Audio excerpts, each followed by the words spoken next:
Hello and welcome to another video from Sustenance Uncovered on the YouTube channel you need to not only survive the current apocalypse, but actually enjoy it. And I'm going to give you a little tour of my sustainable house today. We're out on a porch. It's a screened in porch. And it's where I sleep. In my bed, and there's the chairs where we entertain guests when we're out here just sipping on some homemade wine. And through here, this is actually the room where we live. We stay here pretty much all the time, year round. The rest of the house is mostly just for looks.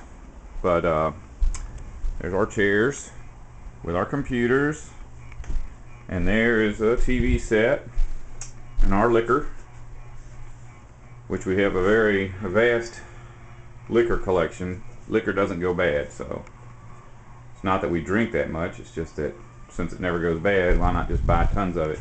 And up here is the wine that I'm making right now. You can hear it bubbling. Hear the fan buzzing too.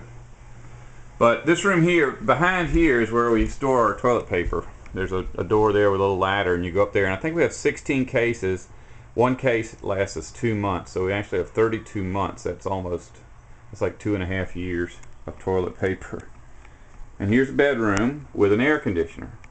We have never slept under the air conditioning, but we put an air conditioner in here because we had the money to do so, and we knew that if we had company come over that they would not stay here without air conditioning. People absolutely refuse to live without their conveniences. And so we've actually got one in the upstairs bedroom as well. This room is a tool room, and it's got my saws and my welders and all my tools, extension cords, things of that nature. And then you're right out here onto another screen porch. So we got a screen porch at either end of this one long room. There's always a breeze going through there, so we really like it. Now out here we've got some of our lawn equipment. This is like a big weed eater. And I don't cut grass, but I'll cut trails for walking so you don't accidentally step on a snake. You know, it makes it easy to see the snakes. We've got a little weed eater. Porch swing, and over here is a cage where we keep sick animals or either brand new babies that have to be watched closely. So tomorrow we're actually going to go get another load of baby chicks, 13 of them, and they'll go right in there. And there's the transfer cage for them. And this is where we store our mops and brooms, and in the overhead is our spare mop heads. We use every inch of space on this porch, or in this house. Here are my sawhorses, which I use quite a bit. That's 4 of them, and I've cut them so that they stack. You notice each one is progressively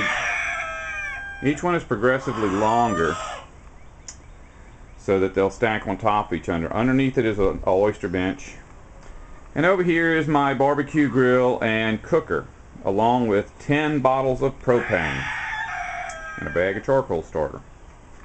Alright, over my head is my hammock, and it's over my head because I've got it lashed.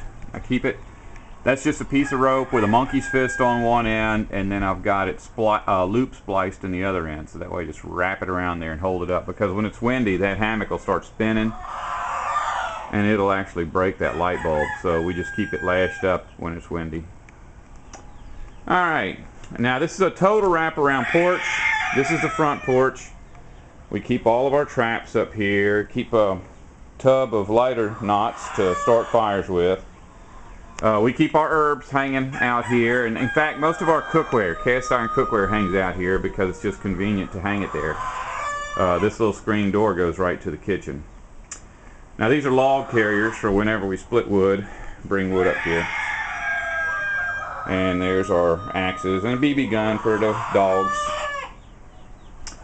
And as you go around, there's another porch swing, and we have a lot of people that will come by just because they want to sit on the porch swing and drink homemade wine with us.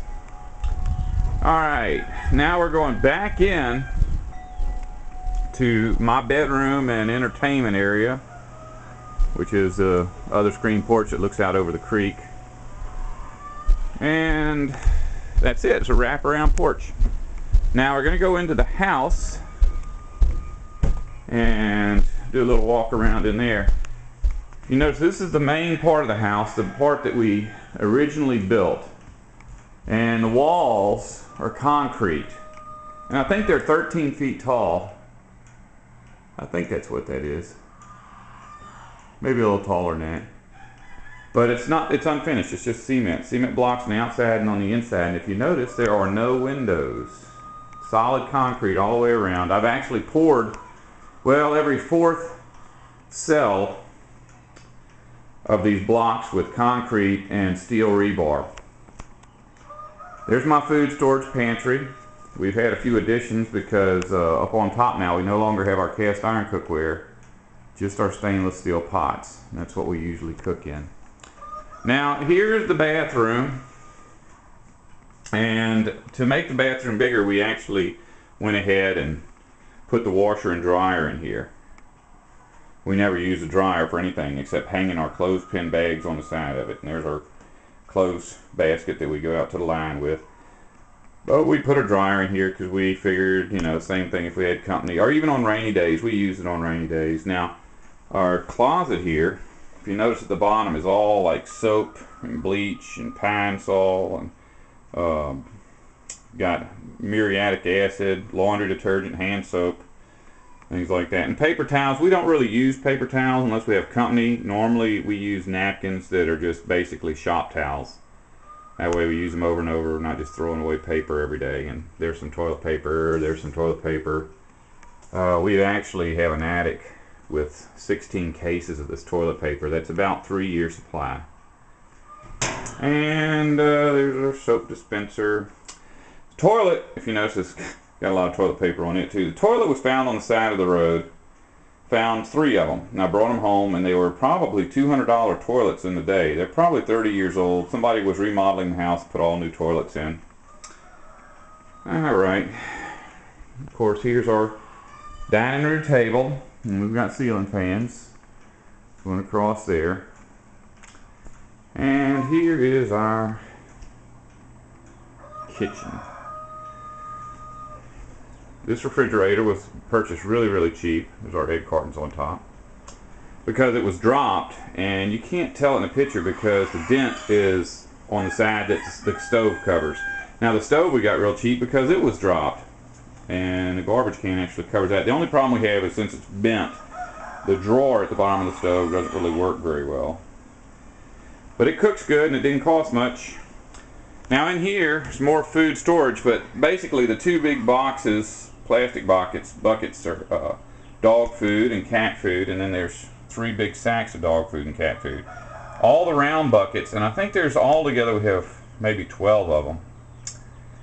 They're all filled with everything from flour to corn, rice, beans, things of that nature. We feel like we have a year's supply of food here.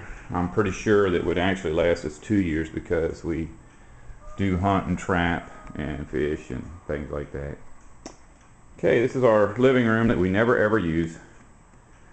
There's our entertainment center. That TV, been there for, we've had that for probably 25 years, and it actually, the water got in here right up to the bottom of the TV, but the TV still works.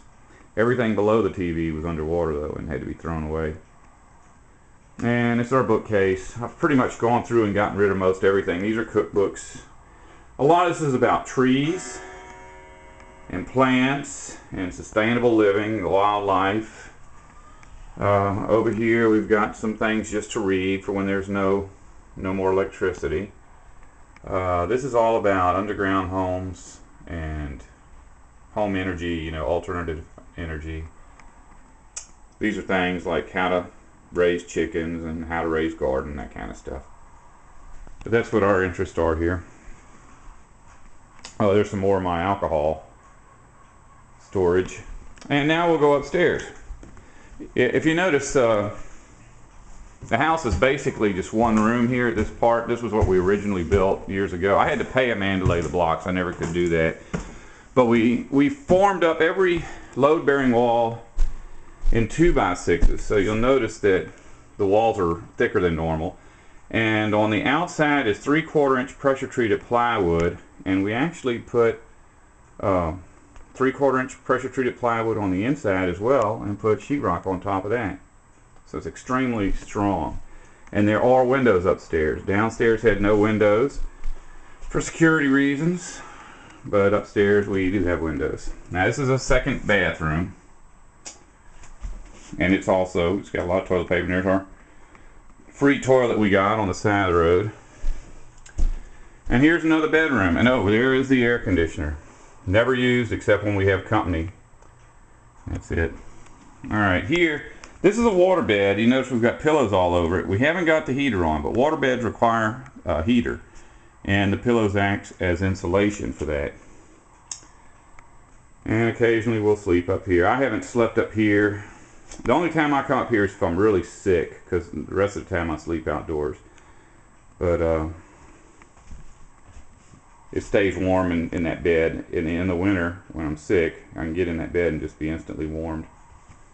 And here's our walk-in closet. If you notice, we've got all these little things. They're called space cubes. I guess they were a fad or something at one time, but people don't like them, so occasionally I'll find them on the side of the road. And this is actually from 3 different places. I found them on the side of the road. I put them in the dishwasher and light it up and clean them, and then they all just snap together. They're just little individual modular pieces. And there's our clothes shelves up here. It's not the best, but the video. But you know, it's a walk around tour. This camera ain't made for that. Oh, here is an attic door. We've got this open actually just because I wanted to show you this, which is about 10 feet of blankets and pillows. A lot of storage for blankets and pillows. I've been slowly taking them off my bed as it's been warming up. If you go this way, maybe you've seen the video before. This is our water storage system. It's actually plumbed into the house's water system. In an emergency, I would fill these. I'm not filling them now because even though I have built this to support the weight of these, that's just kind of a liability to have several thousand pounds of water over your head and not have insurance. But that's basically a tour of the whole house. We've got windows in front of each one of those just so that the water stays warm and we can take a shower downstairs. This is probably a month's supply of water for us if we, you know, are in some kind of a crisis where you couldn't, you know, there wasn't any electricity. Well, that's it. Sustenance and Covering House. Sustainable, and it's good for emergencies. If you don't want to survive, don't listen to me. Love you.